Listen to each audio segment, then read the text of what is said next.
Abra sua Bíblia comigo, no livro de Êxodo, capítulo 32, versos 25 a 29. Êxodo 32, versos 25 a 29. Essa é a continuidade da exposição que nós estamos fazendo nesse capítulo 32, de um episódio onde o povo de Deus foi punido severamente por ter se desviado dos caminhos do Senhor, produzindo para si um Deus fabricado pelas suas próprias mãos, esse bezerro de ouro que levou o povo do Senhor a se corromper, e o Senhor então teve que agir de uma maneira muito severa na vida desse povo então. Êxodo 32, versos 25 a 29, assim diz a palavra de Deus. Vendo Moisés que o povo estava desenfreado, pois Arão o deixara à solta para a vergonha no meio de seus inimigos, pôs-se em pé à entrada do arraial e disse: quem é do Senhor, vem até mim. Então se ajuntaram a ele todos os filhos de Levi, aos quais disse: assim diz o Senhor, o Deus de Israel: cada um cinja a espada sobre o lado, passai e tornai a passar pelo arraial de porta em porta, e mate cada um o seu irmão, cada um o seu amigo, e cada um a seu vizinho.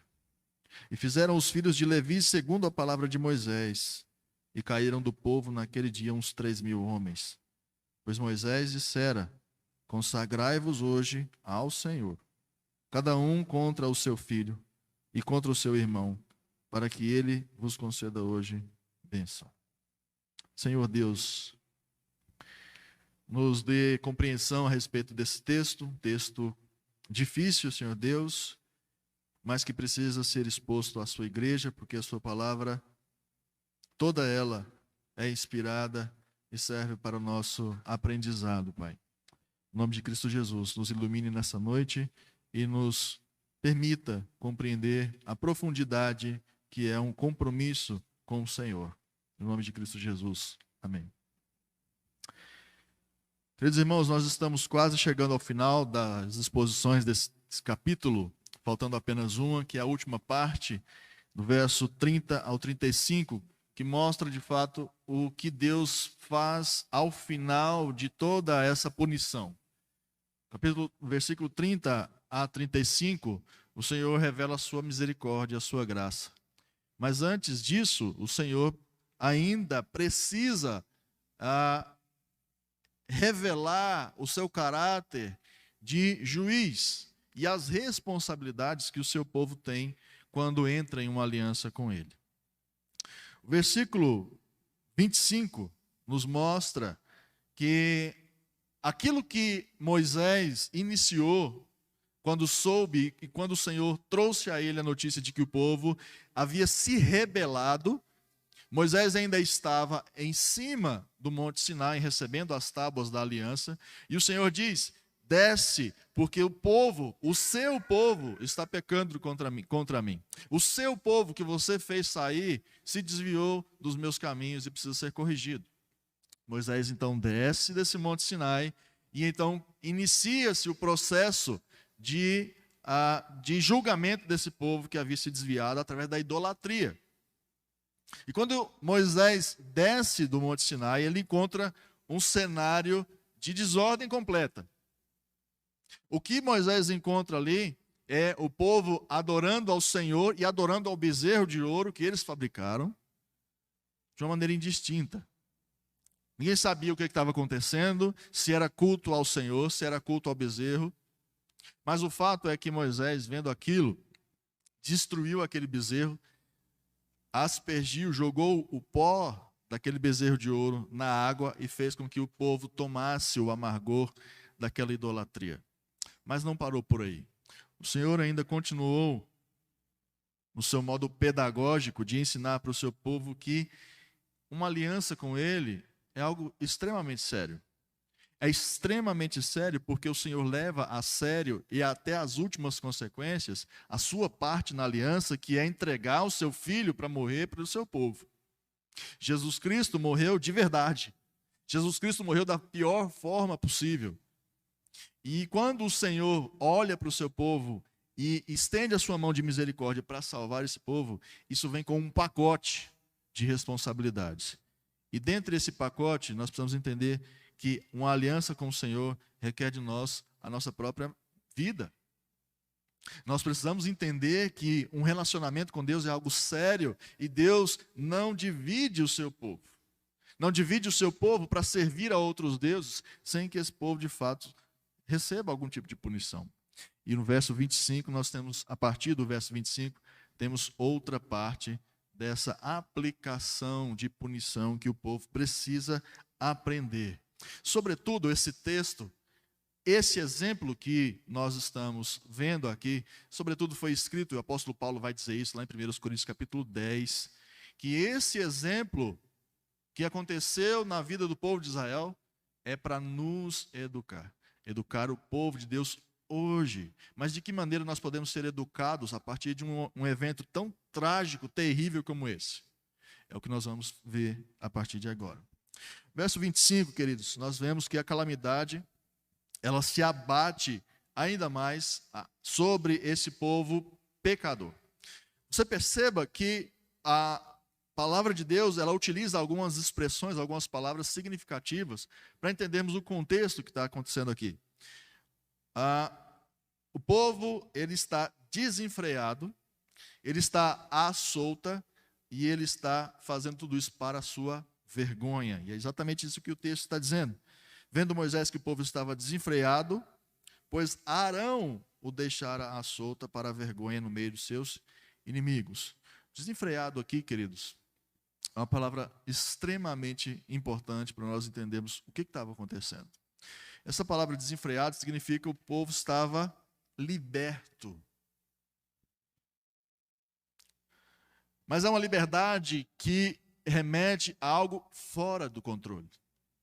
E aqui nós percebemos o conceito de liberdade que nós achamos que é hoje que está começando, conceito de liberdade a qualquer custo, completamente desamarrado daquilo que o Senhor prescreve, e nós achamos que é atual isso, mas nós percebemos que lá naquele momento já estava dessa maneira. O povo estava desenfreado, ou seja, liberto. Liberto a partir de um conceito errado de liberdade, a partir de um conceito em que trata a liberdade a partir de completa ou total autonomia daquilo que o Senhor prescreve para nós. E além dessa expressão desenfreado, nós temos uma outra, que é a palavra vergonha. O texto nos diz que eles estavam à solta para a vergonha no meio dos seus inimigos. E é interessante o que Moisés, que é o escritor desse livro de Êxodo, quis dizer com a palavra vergonha. Essa palavra vergonha tem a ver com zombaria por cochichos. Isso quer dizer, queridos, que enquanto eles estavam naquela bagunça, enquanto eles estavam naquela liberdade que eles achavam que haviam conquistado, os seus inimigos estavam cochichando, fazendo piada, zombando deles, mas a partir de fofocas, de cochichos, algo velado. E aqui nós percebemos que liberdade sem Deus é tolice, queridos. Você acha que você vai ser livre e você vai de fato viver feliz se você tem esse conceito de liberdade a partir de completa autonomia de Deus? Isso é tolice.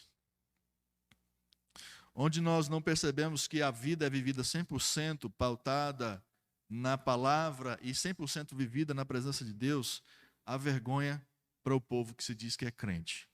E é interessante porque a vergonha que o texto nos transmite não é que eles estão envergonhando o nome de Deus, mas na verdade eles estão envergonhando a si mesmos. E como isso acontece?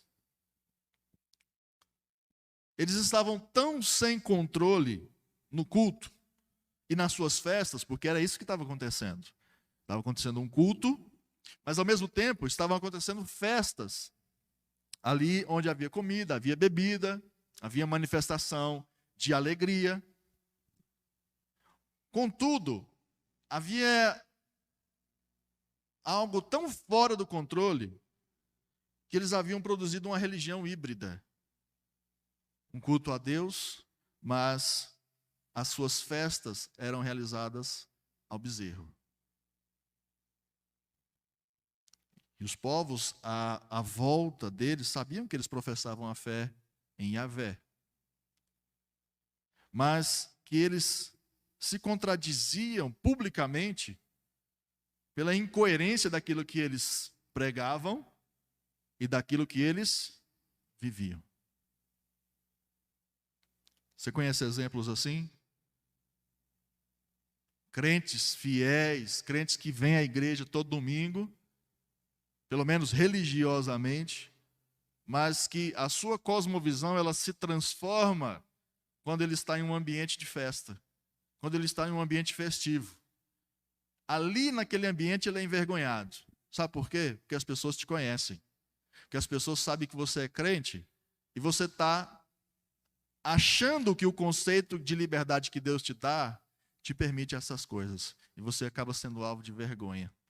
Você acaba sendo alvo de zombaria. Mas as pessoas não vão falar para você. O que elas vão fazer?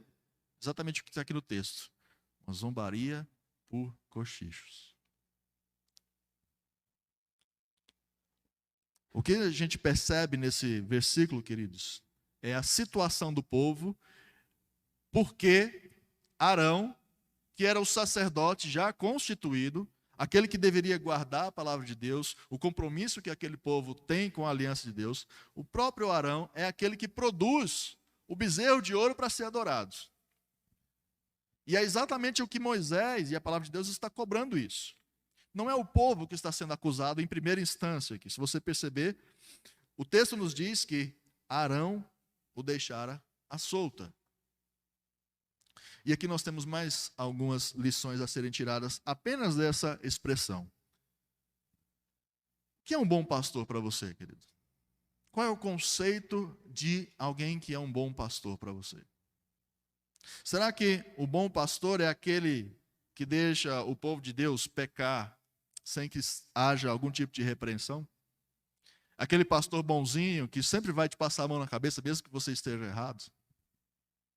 O bom pastor é aquele que traz a última moda gospel para a igreja, seja musicalmente, seja liturgicamente, seja em pregações.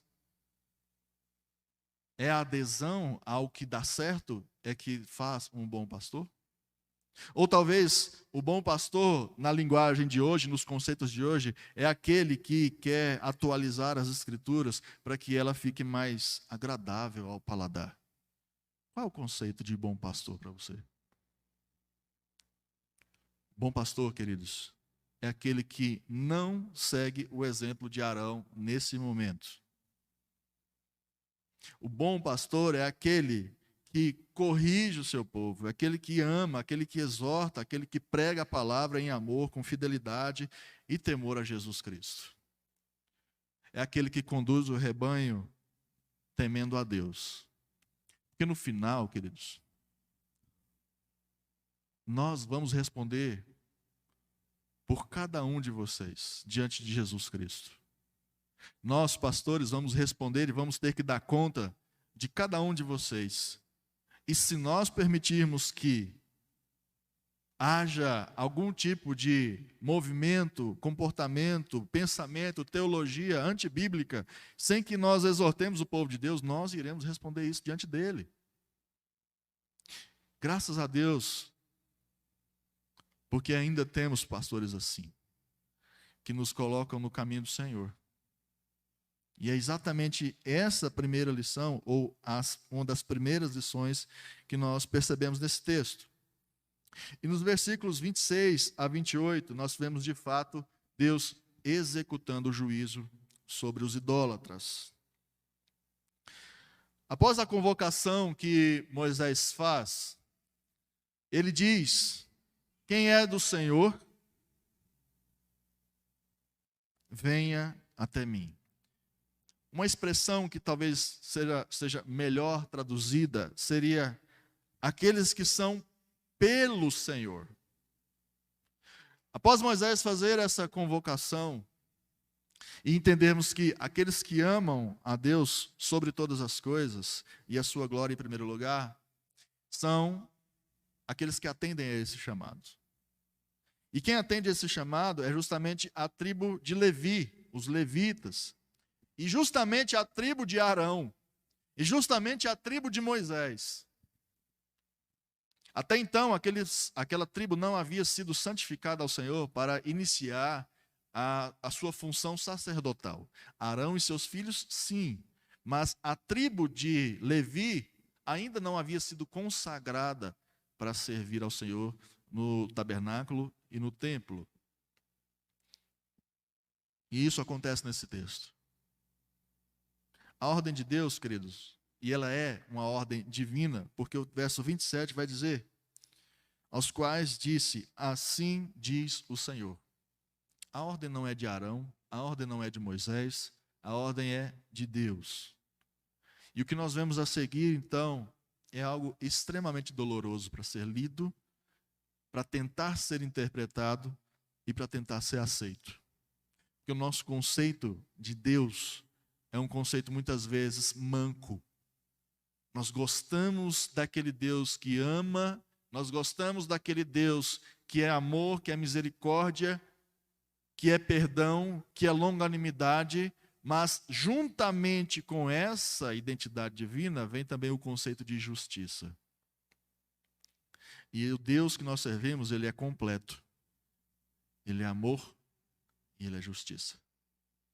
E nós percebemos que a ordem de Deus é para que eles peguem a espada, todos da tribo de Levi, que foram aqueles que aceitaram ou entenderam a responsabilidade com Deus, eles peguem as suas espadas e façam uma varredura criteriosa no arraial.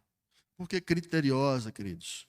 Porque a palavra de Deus vai dizer, cada um, verso 27, cada um cinja a sua espada sobre o lado, passai e tornai a passar.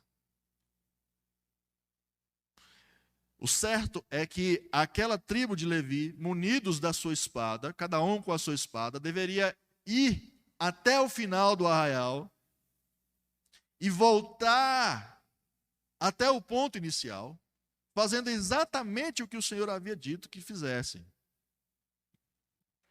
que era eliminar do povo aquela rebelião. Eliminar do povo aquelas pessoas que haviam corrompido a boa doutrina e o bom relacionamento que o povo deveria ter com Deus. E aqueles que foram reconhecidos nos atos anteriores, lá no culto do bezerro, lá na festa ao bezerro, aqueles que foram reconhecidos e aqueles que ainda foram apanhados nesse evento, eles deveriam ser mortos. Algo duro.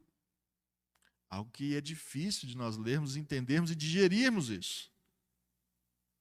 E aqui o nosso senso de justiça é confrontado. Num tempo em que, de fato, o humanismo, o valor do ser humano é extremamente elevado, a níveis estratosféricos, a níveis em que, de fato, ele não deve estar. O ser humano elevado a uma estatura de Deus de si mesmo, nos choca um texto como esse. Porque esse texto coloca o ser humano no seu devido lugar, diante de Deus, que é a autoridade suprema. Isso nos choca, sabe por quê? Porque nós não entendemos de fato e de verdade o peso e o valor da glória de Deus. A gente ora, a gente canta, que a glória de Deus encha esse lugar, que a glória de Deus seja manifesta na nossa vida, mas a gente não entende qual é o peso de uma declaração como essa. Porque o peso de uma declaração como essa faz com que nós entendamos esse texto da perspectiva divina, de que o que foi agredido ali naquele momento foi a glória de Deus. E o preço a ser cobrado por isso deve ser alto. Não há nada tão precioso quanto a vida. E não há nada tão precioso que justifica a retirada de uma vida de alguém quanto a glória de Deus. Esse texto, queridos, Perceba uma coisa. Esse texto é para nos ensinar aquela velha doutrina que nós não mais lembramos, nós não mais ouvimos, nós não mais pregamos, que é a respeito do temor que nós temos que ter por Deus. Na minha época de seminário, e eu já contei isso para alguns irmãos, me chocava o nível de intimidade que alguns colegas tinham com Deus ali, ou achavam que tinham. Eles iniciavam as suas orações do tipo: meu brother,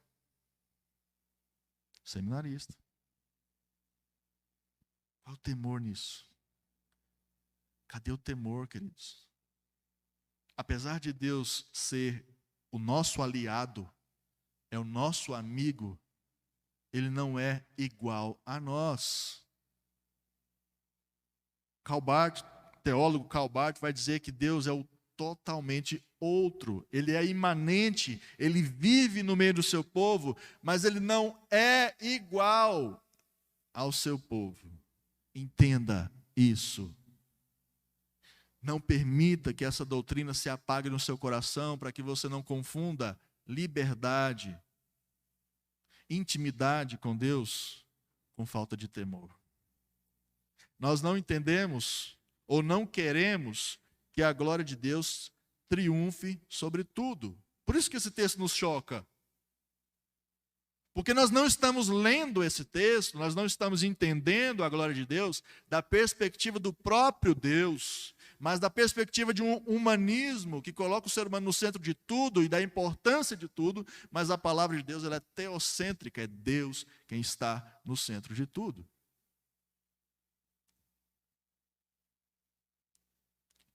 E uma última coisa que nos choca, porque isso está enraizado no nosso coração, é porque nós cremos que podemos profanar a glória de Deus sem consequência.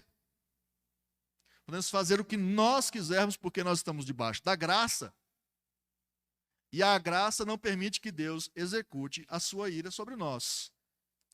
Só que há um texto no Novo Testamento, que é o testamento que é escrito sob a graça, como nós gostamos de dizer, onde nós percebemos que Deus ele executa o seu juízo sobre a igreja de Corinto, porque eles não estão tomando a ceia do modo como devem. 1 Coríntios capítulo 11. O que estava acontecendo na igreja de Corinto? Pessoas estavam adoecendo, pessoas estavam morrendo por um único motivo. Qual é? Não estavam tomando a ceia do Senhor como deviam, de maneira indevida. Ué, mas nós não estamos debaixo da graça, por que Deus está executando esse tipo de justiça contra nós? Queridos, Deus não mudou. A sua glória continua cara. Esse texto de Êxodo é uma expressão disso. O texto de 1 Coríntios 11 também é uma expressão disso, e isso é uma realidade para nós hoje. Igreja Presbiteriana do setor universitário, e você compõe igrejas, onde quer que você congregue, saiba que a glória de Deus ainda continua intocável e cara. Pode ser que Deus não execute o juízo dessa mesma maneira, e nós cremos que não. Ninguém aqui vai pegar a espada e sair matando ninguém. Isso foi pedagógico. Isso foi escrito para a nossa pedagogia. Mas Deus executa a sua ira de outras formas. Jesus disse, o que estava acontecendo aqui? Qual era a prova que Deus estava colocando no meio desse povo? É aquilo que Jesus Cristo vai dizer lá no Novo Testamento, lá debaixo da graça. Jesus Cristo vai dizer essas palavras: quem ama o seu pai ou a sua mãe mais do que ama a mim, não merece ser meu seguidor. Quem ama o seu filho ou a sua filha mais do que ama a mim, não merece ser meu seguidor. Não serve para ser meu seguidor quem não estiver pronto para morrer, como eu vou morrer e me acompanhar. Quem procura os seus próprios interesses nunca terá a vida verdadeira. Mas quem esquece a si mesmo, porque é meu seguidor, terá a vida verdadeira. Mateus capítulo 10, versos 37 a 39. Ou somos de inteira propriedade de Deus, ou não somos de modo algum. Verso 27, a outra parte desse versículo, que é algo que nos traz certo transtorno, vai dizer que cada um mate ao seu irmão, o seu amigo e o seu vizinho. Aqui as relações humanas, elas estão colocadas à prova, porque o próprio Jesus vai exigir isso dos seus discípulos, que as nossas relações humanas, elas devem estar subordinadas à nossa relação com Deus. E se necessário for, não é para matar, mas se necessário for, contrariar as nossas relações humanas para que a nossa relação com Deus seja preservada. A questão aqui de cada um mate o seu irmão é algo não da própria família, porque toda a tribo de Levi havia sido convocada, toda a tribo de Levi, ela aceitou, ela entendeu esse chamado, ou seja, todos os irmãos, pais, tios, todos os parentes haviam sido conclamados e entenderam isso. A palavra irmão nesse contexto quer dizer compatriota, ou seja, o restante das 11 tribos é que sofreriam o dano. Uma ordem dura, mas é o peso da glória. Na história do povo de Deus, queridos, há estes exemplos do que vai acontecer no dia do juízo. Ali, lá no dia de Cristo, nesse menino que nasceu nessa manjedoura, que vai voltar como um rei triunfante. E esse dia é conhecido como o dia de Cristo, o dia do juízo, onde todos vamos comparecer, crendo ou não, para dar conta das nossas palavras, ações, pensamentos, tudo o que nós fizemos. Nesse dia, Deus de fato irá destruir os idólatras, irá condenar. Paulo afirma isso em 1 Coríntios capítulo 6, verso 9 a 11, que diz: ou não sabeis que os injustos não herdarão o reino de Deus? Não vos enganeis, nem impuros, nem idólatras, nem adúlteros, nem efeminados, nem sodomitas, nem ladrões, nem avarentos, nem bêbados, nem maldizentes, nem roubadores herdarão o reino de Deus. Tais fostes alguns de vós, mas vós vos lavastes, mas fostes santificados, mas fostes justificados em o nome do Senhor Jesus Cristo. Não nos enganemos, de Deus não se zomba. Gálatas capítulo 6, verso 7 e 8 vai dizer: não se enganem, ninguém zomba de Deus. O que uma pessoa plantar, é isso mesmo que colherá. Se plantar no terreno de sua natureza humana, desse terreno colherá a morte. Porém, se plantar no terreno do Espírito de Deus, desse terreno colherá a vida eterna. Verso 28, os levitas restaram a ordem após essa rebelião. E fizeram os filhos de Levi, segundo a palavra de Moisés, e caíram do povo naquele dia uns 3.000 homens. E por que nós utilizamos essa palavra rebelião, queridos? Eles apenas construíram ou fizeram um Deus, fizeram um bezerro de ouro, na intenção de ter um Deus para adorar. Foi apenas isso. Por que nós estamos colocando isso em termos de rebelião? Se foi apenas um ato de adoração. Se o que importa é adorar. Se o que importa é aquilo que nós fazemos com o coração íntegro. Não é essa a premissa? Se você faz com o coração íntegro, se você faz de bom grado, Deus vai aceitar.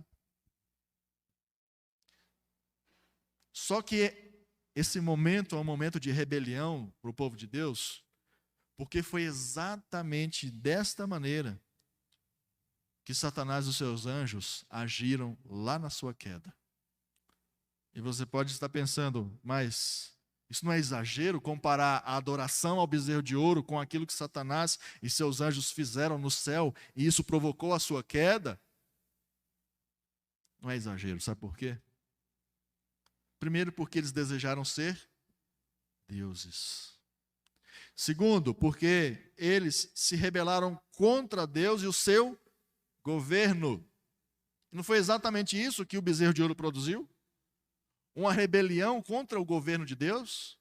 Ou seja, nós não queremos mais seguir essas ordens que esse Moisés está nos dizendo. A gente nem sabe o que se passa mais com esse Moisés. Talvez ele tenha morrido lá em cima desse monte, porque haviam se passado 40 dias. O que eles querem? Eles querem uma religião que se adeque às suas necessidades. E quantas nós não temos hoje? Quantos pregadores não estão querendo aí atualizar as escrituras para que ela se torne mais adequada?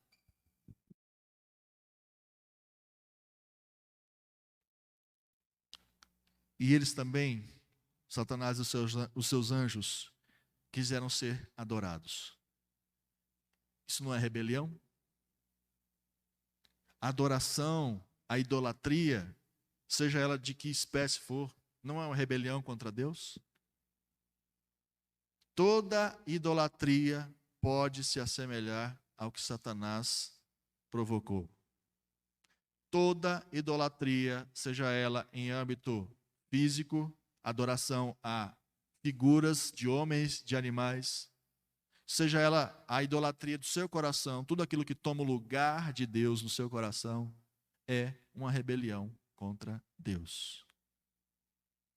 Mas você pode estar se perguntando, ou você pode estar se sentindo seguro em relação a jamais cometer um pecado, ou esse tipo de pecado de rebelião que se assemelha ao que Satanás fez. Pode até ser que você jamais tenha cometido esse tipo de pecado, até que Paulo escreve um texto lá de Colossenses, capítulo 3, versos 5 a 6. Abra sua Bíblia aí. Colossenses 3, 5 e 6.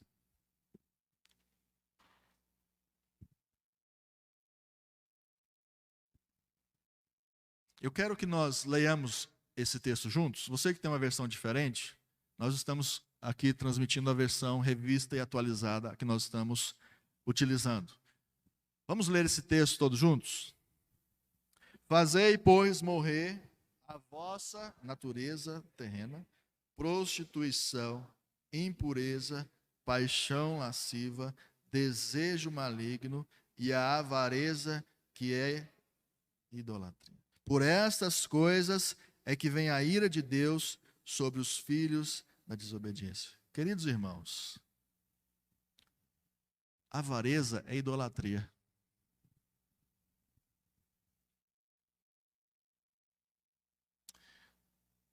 Sabe aquele dinheiro que você acha que vai te suprir no final do mês? Aquele dinheiro que você acha que é seu. E aqui nós vamos falar abertamente, sem receio e sem apologia à tão famigerada teologia da prosperidade. Nós somos totalmente contrários a isso.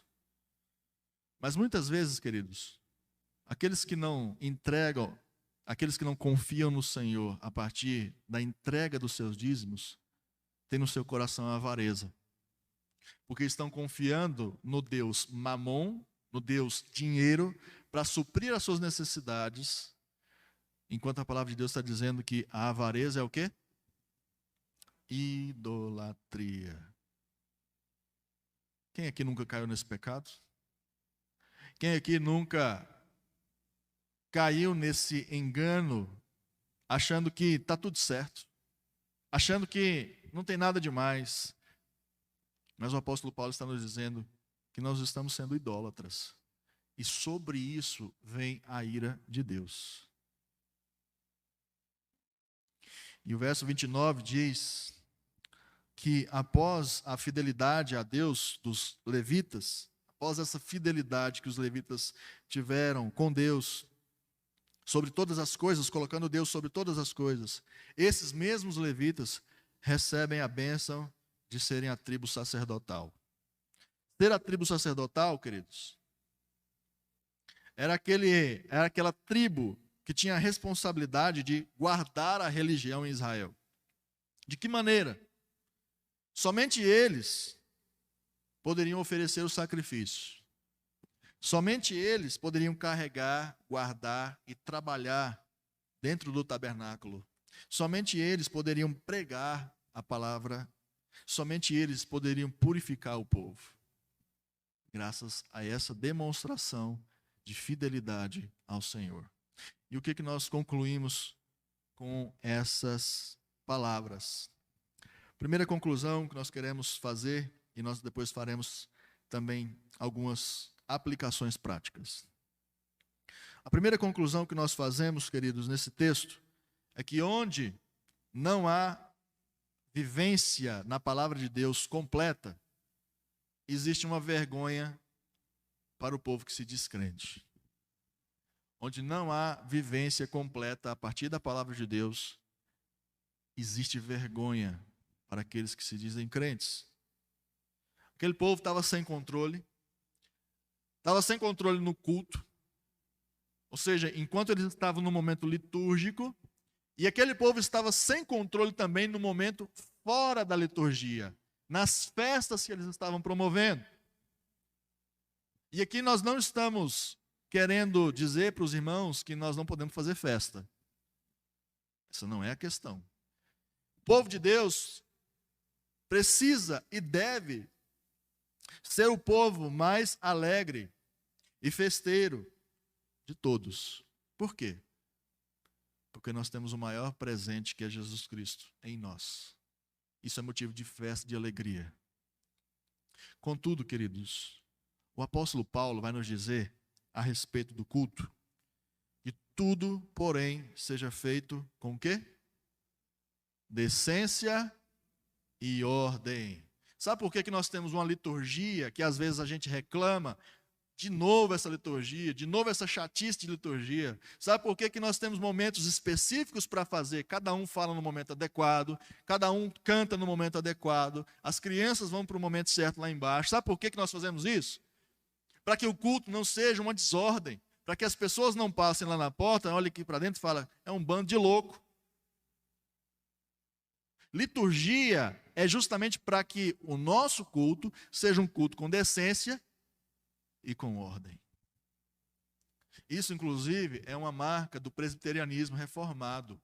Nós viemos de uma herança reformada que valoriza o princípio regulador do culto. E qual é o princípio regulador do culto? Nós só praticamos no culto aquilo que a palavra nos ordena. Uma outra vertente teológica diz, aquilo que a palavra não proíbe, nós podemos fazer. Só que isso gera um grande problema. Sabe por quê? A palavra de Deus não proíbe fumaça durante o culto. Mas vocês não veem fumaça, a gente colocando fumaça, saindo fumaça. A palavra de Deus não proíbe nós de apagarmos as luzes no momento do louvor, para ficar aquele clima. Mas nós não fazemos isso porque decência e ordem. Nós não partimos da premissa de que se não está proibido, está liberado. Nós partimos da premissa de que nós só liberamos, só praticamos aquilo que a palavra libera. Mas com respeito às festas que estavam acontecendo lá em Israel, nesse momento, e que também servem de pedagogia para nós, com respeito a tudo que nós fazemos fora da igreja, fora do momento litúrgico, Paulo também vai dizer em 1 Coríntios 10, 31 e 32. Portanto, quando vocês comem, ou bebem, ou fazem qualquer outra coisa, façam tudo para a tão pesada glória de Deus. E o versículo continua. Vivam de tal maneira que não prejudiquem os judeus, nem os não-judeus e nem a igreja de Deus. Querido, isso quer dizer que a tua vida no culto tem que ter a mesma decência e a mesma ordem lá no teu futebol, lá no teu consultório onde você atende, lá na sua casa, não tem divisão sagrado-secular, onde você deixa a sua identidade sagrada na igreja e pega a sua identidade secular para ir trabalhar de manhã. E aí no teu trabalho você é aquele patrão miserável, você é aquele empregado preguiçoso, você é aquela dona de casa maldizente, você é aquele pai de família que não trata bem a tua esposa, que não trata bem os teus filhos. Essa é a divisão sagrado-secular. Na igreja, levantamos as mãos, glória a Deus por tudo. Em casa, aí é diferente. Segunda conclusão que nós chegamos nesse texto. Queridos, sempre haverá joio no meio do trigo. Sempre haverá joio no meio do trigo. Quer exemplos na Escritura? Caim e Abel aparentemente adoravam a Deus. Outro exemplo, Saul aparentemente reinava de acordo com os princípios de Deus. Os fariseus, eles aparentemente guardavam a lei como Deus exigia. Judas participou dos mesmos privilégios que os demais apóstolos. O joio sempre se parece com o trigo. E ele sempre vai existir no meio do povo. E por que que isso acontece, queridos? Por que que Deus permite que seja dessa maneira? E por que que eu estou falando que joio existe no meio do trigo? Porque aqueles que morreram aqui nesse exato momento, nesse exemplo de Êxodo 32, não foram os verdadeiros filhos de Deus. Foram os israelitas, sim. Mas nós estamos falando aqui de pessoas que têm um compromisso sincero com Deus no seu coração, e não apenas de linhagem. Isso só acontece, queridos, essa realidade ela só existe porque Deus impôs uma inimizade entre a descendência da serpente e a descendência de Eva. Gênesis capítulo 3, verso 15. Por favor, abra sua Bíblia em Gênesis capítulo 3, verso 15.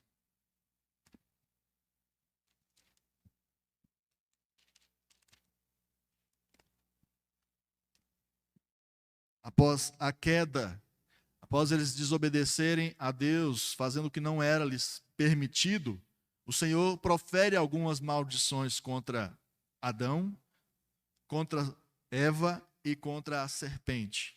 E aqui nós percebemos que Deus está impondo uma inimizade entre duas descendências. Porém, inimizade entre ti, ele está falando isso para a serpente, entre ti e a mulher, entre a tua descendência e o seu descendente. Este te ferirá a cabeça e tu lhe ferirás o calcanhar. O que está acontecendo aqui, queridos? Aqui nós entendemos que cai por terra aquela noção de neutralidade na humanidade. Aquela ideia de que eu não quero Deus, eu não quero servir a Deus, mas eu vou me manter neutro. E isso vai me garantir o meu passaporte para que eu fique ileso de tudo, porque eu não tenho compromisso nem com Deus, nem com nada. Sabe que esse mito da neutralidade, ele não existe, sabe por quê? Porque ou nós estamos na descendência da mulher, que é Cristo, ou nós estamos na descendência da serpente, que são aqueles que não estão em Cristo. E todos nós vamos comparecer com esses passaportes em mãos, diante de Deus. Ou em Cristo, ou fora de Cristo. E nós entendemos que essas duas descendências, aqueles que estão de fato em Cristo e aqueles que não estão em Cristo, estão crescendo juntos. Até dentro da igreja, até no meio do povo. O que ocorre aqui nesse texto de Gênesis 32 é Deus revelando, por meios dolorosos, comunitariamente falando, quem é o joio, para que eles sejam tirados da comunidade. É o que Paulo afirma, 1 Coríntios capítulo 11, verso 19. Porque até mesmo importa que haja partidos entre vós, para que também os aprovados se tornem conhecidos no vosso meio. Uma outra versão vai dizer, Não há dúvida de que é preciso haver divisões entre vocês para que fique claro quem são e quem não são. Quem são os errados e quem estão certos. Por isso, nem toda crise na igreja, que produz uma divisão na igreja, que produz saída de pessoas da igreja, é algo ruim. Porque Deus pode estar tratando algo ruim no seio da igreja e tirando do seio da igreja pessoas que de fato não são trigo, não têm um compromisso com Deus. Em terceiro lugar, servir a Deus requer exclusividade, queridos. Parte do povo se corrompeu, revelando que era joio. A outra parte se manteve fiel a Deus, amando sobre todas as coisas. Perceba que a gente vai ter seduções no mundo e a gente vai ter opções de se parecer ou com joio ou com trigo. Opções vão nos ser dadas. Cabe a nós, segundo a nossa natureza, ou a nossa natureza em Cristo, ou a nossa natureza segundo a serpente. Nós vamos fazer a nossa escolha. E eu quero então finalizar com as aplicações práticas. Primeira aplicação que eu quero trazer para a nossa vida. Cuidado para que você não seja confundido e envergonhado por levar uma vida dupla. Muito cuidado para que você não seja confundido e envergonhado por levar uma vida dupla. De que maneira? O que nós somos no domingo, e presume-se que nós somos de fato cristãos verdadeiros, nós devemos ser no restante da semana, independente de onde nós estivermos. Muito cuidado, queridos, nessas festas de final de ano, aquelas festas da sua empresa, aquelas festas na sua família. Muito cuidado no campo de futebol, onde você faz aquela confraternização com os teus amigos, lá no trânsito. Muito cuidado. Porque isso pode provocar, se você vive uma vida na igreja e uma vida fora da igreja, isso pode provocar confusão e você vai ser envergonhado. Ué, mas esses dias ele estava falando de Deus, agora está fazendo isso? Isso é vergonha para você, querido. Isso revela que você é incoerente. Vida dupla é muito difícil da gente levar. Seja fiel. Muito cuidado. Seja fiel a Deus na igreja e seja fiel a Deus na festa da sua empresa de confraternização final de ano. Seja fiel a Deus no trânsito. Seja fiel a Deus no campo de futebol. Nos lugares mais difíceis de ser crente, é ali que você precisa ostentar e demonstrar que a sua fé não é uma fé particular e uma fé pública. Segunda aplicação prática que eu gostaria de trazer para nós nessa noite.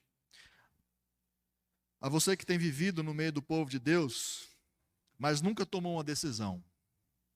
Você que gosta do ambiente da igreja, você que vem, você gosta de cantar, você gosta de ouvir uma boa pregação, você gosta de ouvir pregações durante a semana, você gosta desse ambiente religioso, mas para você isso nunca fez sentido. Para você é só mais um passatempo.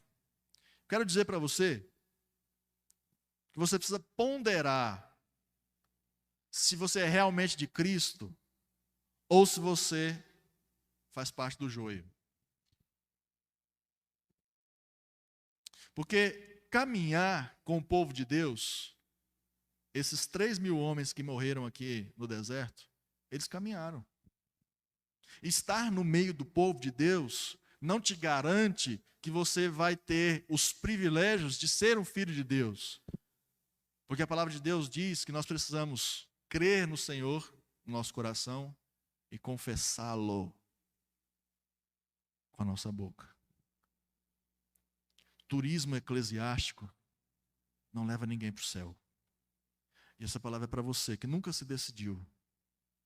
Essa palavra é para você que nunca quis um compromisso de fato e de verdade com Deus. Saiba que, pelo fato de você não querer esse compromisso, e talvez você nunca venha de fato a querer mesmo, porque isso depende exclusivamente da vontade de Deus te predestinando, te chamando, te santificando, mas ele requer resposta. Saiba que isso não vai te garantir que você não tenha um encontro com ele no final.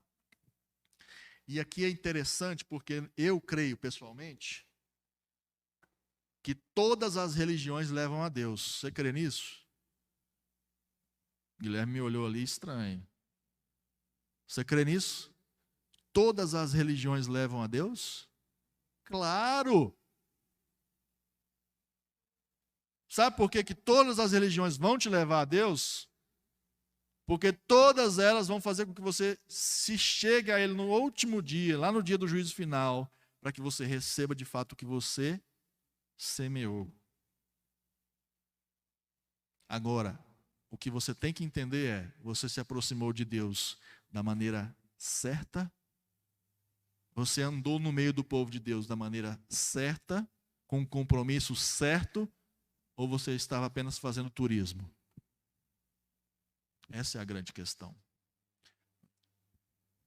A partir da religião que Deus instituiu, ou a partir da religião que Arão produziu ali para o povo? Essa é a grande questão.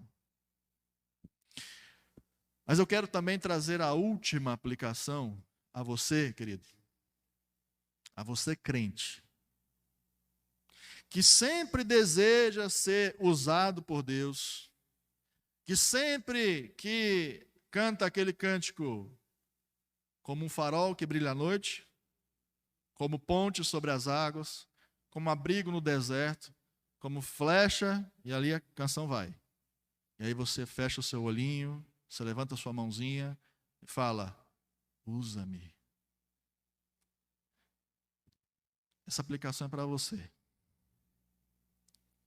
Antes de você cantar essa música, mas sem de fato crer no seu coração que você quer isso, mas se de fato você quer, primeira coisa que você tem que fazer, se santifique primeiro.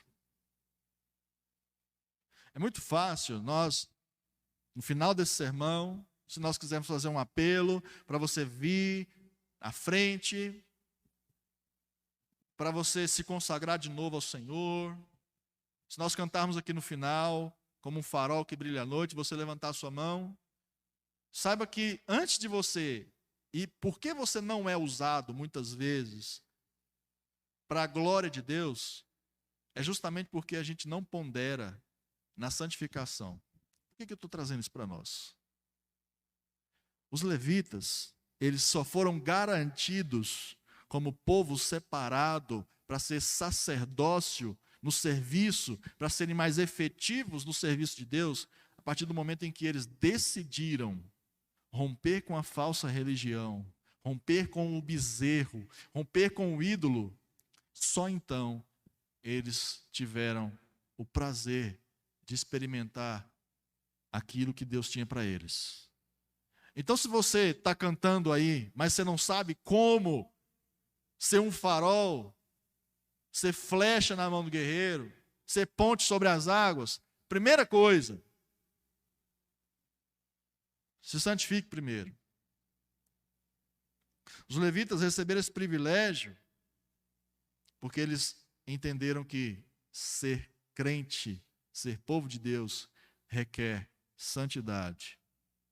E para ser usado por Deus de fato, com mais efetividade na obra de Deus, se queremos ser instrumentos poderosos na mão de Deus, abramos mão daquilo que nos impede de prosseguir. O que te impede de prosseguir? Diariamente no seu cotidiano aí, redundância, né? O que te impede de se efetivar de fato como um servo de Deus? No seu dia a dia, é o teu celular que te tira, te priva de momentos de intimidade com Deus? São seus amigos? É uma rotina pesada? O que é? Para que aqueles levitas fossem alçados a isso, eles tiveram que cumprir uma missão extremamente dolorosa. E o que Deus requer de nós não chega aos pés do que eles tiveram que fazer. Mas faça. Se você quer de fato ser um instrumento nas mãos de Deus, você que é crente, se santifique a Ele. Abandone os teus ídolos, para que Ele de fato reine na sua vida. Um instrumento cirúrgico, queridos, só é utilizado por um médico depois que ele é esterilizado. Se ele for utilizado antes, ele pode provocar sérios danos nas pessoas em que ele é usado. E se você não se santifica a Deus, não adianta cantar aqui e levantar suas mãos. Não adianta. Você só está se enganando. Então saia daqui com essa palavra nessa noite, com a intenção de expulsar todo e qualquer ídolo que exista na sua vida. E eu encerro com a palavra do apóstolo Paulo que diz que aquele que está de pé, veja que não caia. Confie no seu coração, não. Não acha que você está vivendo uma vida cristã infrutífera, que não avança, que não progride, que não lê Bíblia, que não tem oração, que não tem evangelismo e está tudo certo. Confia no seu coração, não. Não é o que Deus tem para nós. O que Deus tem para nós é o que exatamente a música está nos dizendo. Ele quer que nós sejamos faróis, sejamos pontes. Mas não dá para ser isso com a nossa casa cheia de ídolos. E o ídolo é tudo aquilo que vem em primeiro lugar na nossa vida. Seja dinheiro, seja a sua família, seja a tua esposa, seja o seu marido, seja os seus filhos, seja o seu emprego, seja o concurso que você está fazendo. Tudo isso é um ídolo, se isso é colocado acima de Deus. E todo ídolo cobra um preço. E a conta chega. Que Deus te abençoe para você, de fato, honrar a Ele sobre todas as coisas. E que essa lição de Êxodo 32 sirva para nós hoje como um alerta para que vivamos as nossas vidas, de fato, de maneira agradável a Deus. Em nome de Jesus. Vamos orar. Pai, muito obrigado, porque o Senhor nos ensina, o Senhor nos educa, para que sejamos cada vez mais parecidos com Jesus Cristo. E nesse momento eu te peço que o Senhor aplique essa palavra ao nosso coração, fazendo com que nós entendamos, fazendo com que essa palavra se enraize no nosso coração e se transforme em atitudes. Tudo isso para a honra e glória do seu nome. E no nome de Jesus. Amém. Receber a bênção, queridos?